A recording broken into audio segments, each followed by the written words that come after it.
Magic academy అనేది ఒక ప్రతిష్టాత్మక స్కూల్. ఇది మ్యాజిక్ రీల్మ్లో అనేక మంది ముఖ్యమైన వ్యక్తులను తయారు చేసింది. దీని ఎంట్రన్స్ ఎగ్జామ్ చాలా కష్టం. అప్లికేషన్లలో 3% కంటే తక్కువ మంది మాత్రమే అడ్మిషన్ పొందుతారు. సూపీరియర్ మ్యాజికల్ పవర్స్ ఉన్న వారిని మాత్రమే తీసుకుంటారు. క్లాడ్ లూచి ఈ సంవత్సరం క్యాండిడేట్లను గమనిస్తున్నాడు.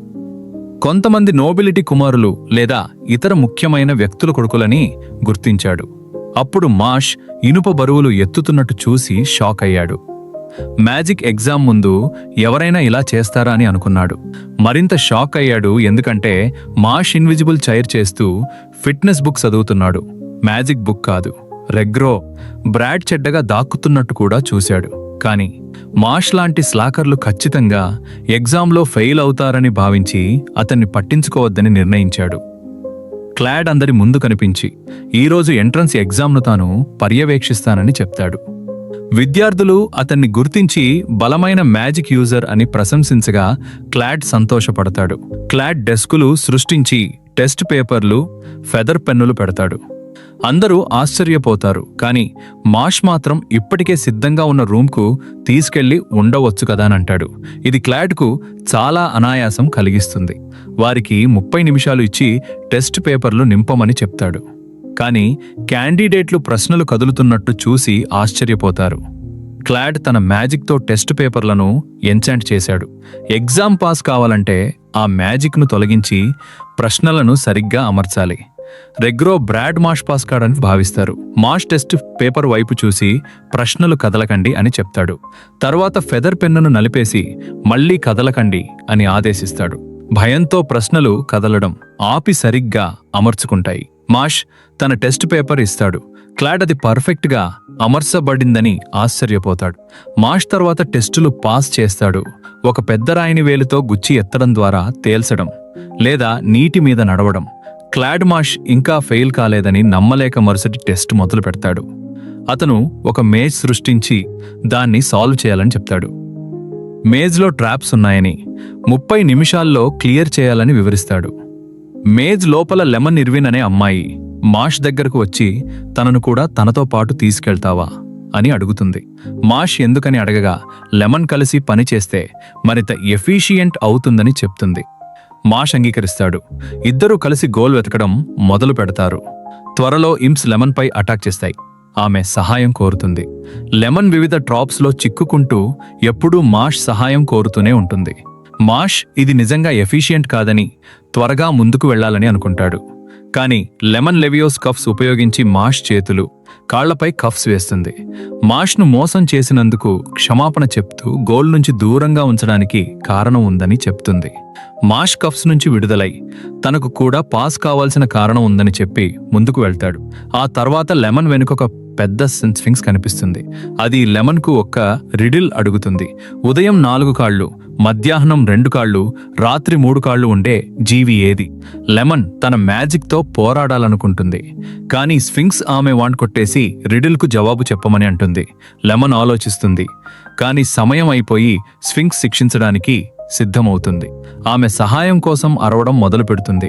కానీ తను మోసం చేసినందుకు ఇది నిజమైన శిక్ష అని గ్రహించి ఆపేస్తుంది. స్ఫింక్స్ దెబ్బ కొట్టబోతుండగా మాష్ వచ్చి స్ఫింక్స్ను పంచ్ చేసి ఆ రిడిల్లోని జీవి ఉండే అవకాశం లేదని చెప్తాడు. లెమన్ ఎందుకు తిరిగి వచ్చి కాపాడావని అడుగుతుంది. మాష్ ఆమె కారణం తనది లాగా ఉంటే బాధపడేవాడని చెప్తాడు. సమయం తక్కువగా ఉండటంతో లెమన్ గోల్ చేరలేమని అంటుంది. క్లాడ్ లెమన్ను మాష్ను ఆపడానికి నియమించాడు కాబట్టి అతను ఫెయిల్ అవుతాడని సంతోషపడతాడు. కానీ అప్పుడు మేజ్ గోడలు పగులుతున్నట్టు శబ్దాలు వస్తాయి. 1 మీటర్ మందం ఉన్న గోడలు ఏ మ్యాజిక్ కూడా తట్టుకుంటాయని నమ్మలేకపోతాడు. కొంతసేపటికి మాష్ గోడలు చీల్చుకొని నేరుగా గోల్ వరకు పంచులు కొట్టుకుంటూ వస్తాడు. ఇతర విద్యార్థులు ఇది చీటింగ్ అని అనుకుని మాష్ను ఇంటికి వెళ్లమని చీర్స్ చేస్తారు. లెమన్ వారిని ఆపి ఇది మాష్ తప్పు కాదని అంటుంది. క్లాడ్ ఆమె మాట్లాడవద్దని తన వాగ్దానం పాటిస్తానని చెప్తాడు. లెమన్ తాను మాష్ మార్గంలో ఉద్దేశపూర్వకంగా అడ్డుపడ్డానని, క్లాడ్ ఆమెను పాస్ చేస్తానని వాగ్దానం చేశాడని వెల్లడిస్తుంది. ఆమె కుటుంబం పేదది కాబట్టి కుటుంబం కోసం అడ్మిషన్ కావాలని కోరుకుంది. మాష్ మార్గంలో అడ్డుపడినా అతను తిరిగి వచ్చి కాపాడాడు మరియు ఆమెను పెళ్లి చేసుకోమని అడిగాడు. మాష్ దాన్ని డినై చేసి ఆమె గాయపడింది కాబట్టి పిగ్గీ బ్యాక్ చేసి తీసుకెళ్తానని అందించానని చెప్తాడు. లెమన్ తను ఎమోషనల్ బర్డెన్ అని చెప్పగా మాష్ దాన్ని ఫిజికల్ బర్డెన్ అని అనుకుని సమస్య లేదని చెప్తాడు. క్లాడ్ తాను ఎగ్జామినర్ కాబట్టి ఇష్టం లేని విద్యార్థులను ఫెయిల్ చేయడంలో తప్పు లేదని చెప్తాడు. కానీ లెమన్ లాంటి స్కమ్ము ఉపయోగపడుతుందని అనుకోవడం తప్పు అని అంగీకరిస్తాడు. ఇద్దరినీ ఫెయిల్ చేస్తానని సవాల్స్ చేయాలంటే తనను సవాల్ చేయమని చెప్తాడు. మాష్ ముందుకు వచ్చి క్లాడ్ వాన్ పగులగొట్టి నువ్వు చాలా దాటవేశావని చెప్తాడు. హెడ్ మాస్టర్ వాల్బర్గ్ వచ్చి అందరినీ ఊరుకోమని ఫైనల్ ఇంటర్వ్యూ మొదలవుతోందని తాను ఎగ్జామినేషన్ తీసుకుంటానని చెప్తాడు. క్లాడ్ను తర్వాత తన ఆఫీసుకు రమ్మని చెప్తాడు. వాల్బర్గ్ మొదటి విద్యార్థి. ఫైనల్ ఇంటర్వ్యూ మొదలవుతోంపి మాష్ను తనతో పాటు టెలిపోర్ట్ చేసి పెద్ద హాల్కు తీసుకెళ్తాడు. అక్కడ ఇతర మ్యాజిక్ టీచర్లు ఉన్నారు. వారి అకాడమీని ఎందుకు ఎంచుకున్నావని అడుగుతాడు. మాష్ తన కుటుంబంతో శాంతిగా జీవించడం కోసమని చెప్తాడు. కొంతమంది టీచర్లకు ఆ జవాబు నచ్చదు, కానీ వాల్బర్గ్ అంగీకరిస్తాడు. మేజ్లో టైం తక్కువగా ఉన్నా ఒక అమ్మాయిని కాపాడావా అని అడుగుతాడు. మాష్ అవునని చెప్పగా టెస్ట్ ఫెయిల్ అయ్యే ప్రమాదం ఉండగా ఎందుకని అడుగుతాడు.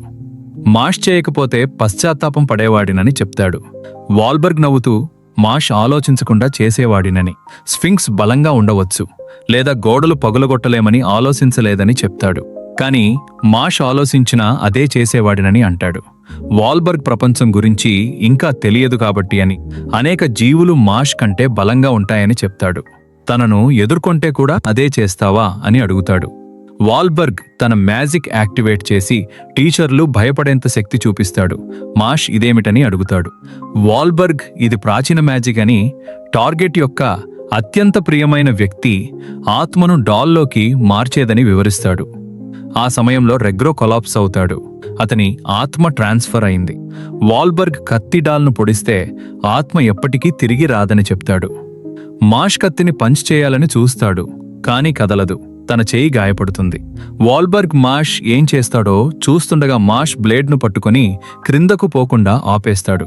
వాల్బర్గ్ ఈ మ్యాజిక్ ఎప్పటికీ కొనసాగించలేడని, ఇది ఎండ్యూరింగ్ కాంటెస్ట్ అని చెప్తాడు. వాల్బర్గ్ శక్తి హాని చేయడానికి లేదా సహాయం చేయడానికి ఉపయోగపడుతుందని, అది ఉపయోగించేవారి మీద ఆధారపడి ఉంటుందని చెప్తాడు. బలహీనులను రక్షించడం, బలవంతులను నియంత్రించడం, నోబ్లెస్ ఒబ్లిజ్ మాష్లో కూడా అలాంటి సామర్థ్యం ఉందని భావిస్తాడు. తన మ్యాజిక్ తొలగించి టెస్ట్ చేసినందుకు క్షమాపణ చెప్తాడు. మాష్ సమస్య లేదని చెప్పి ముందు ప్రశ్నకు జవాబు ఇస్తాడు. వాల్బర్గ్ను ఎదుర్కొంటే తన పంచులతో నాకౌట్ చేస్తానని చెప్తాడు. టీచర్లు దాన్ని అవమానంగా భావిస్తారు, కానీ వాల్బర్గ్ మాష్ను అకాడమీలో స్వాగతిస్తాడు. క్లాసులు మొదలవుతాయి. మాష్ ఒక క్లాస్లో టీచర్ ఆప్టి ఆర్స్ మ్యాజిక్ ఉపయోగించి లాక్లు తెరవడం చూపిస్తుంది. కానీ మాష్ తన మసల్స్ ఉపయోగించి లాక్ పగులగొడతాడు. టీచర్ కోపం వచ్చి మ్యాజిక్ నేర్చుకోవాలి అని అంటుంది. ఫిన్ మాష్ పక్కనే ఉండి ఇతను బాధ అని, ఇక పక్కన కూర్చోద్దని భావిస్తాడు. కొంతసేపటికి ఫిన్ తన రూమ్కు వెళ్తూ రూమ్మేట్ ఎవరో అని ఆలోచిస్తాడు. చేరగా తలుపు లేదని చూస్తాడు. మాష్ ఫిన్ వెనుక నుంచి వచ్చి తలుపు పట్టుకొని ఉంటాడు. ఇద్దరూ పరిచయం చేసుకుంటారు. ఫిన్ మాష్ సాధారణంగానే ఉన్నాడని అనుకుంటాడు, కానీ మాష్ తన ప్రతి మసల్ను పరిచయం చేయడం మొదలు పెడతాడు. ఫిన్ షాక్ అవుతాడు. ఫిన్ మాష్ ఏమైనా అడగవచ్చని చెప్తాడు. తనకు శాంతిగా స్కూల్ లైఫ్ కావాలని ఆలోచిస్తూ మాష్ డివైన్ విజనరీ ఎలా అవ్వాలని అడుగుతాడు. ఫిన్ గోల్డ్ కాయిన్స్ సేకరించాలని చెప్తాడు. వివిధ టెస్టులు ఉంటాయి, వాటి ఆధారంగా గోల్డ్, సిల్వర్ లేదా బ్రాంజ్ కాయిన్స్ వస్తాయని, గ్రేడ్స్ మెయింటైన్ చేయకపోతే ఎక్స్పెల్ అవుతావని. మాష్ ఇది చాలా క్రూరంగా ఉంటుందని అనుకుంటాడు. ఒక క్రీమ్ పఫ్ ఇస్తాడు. ఫిన్ అంగీకరిస్తాడు.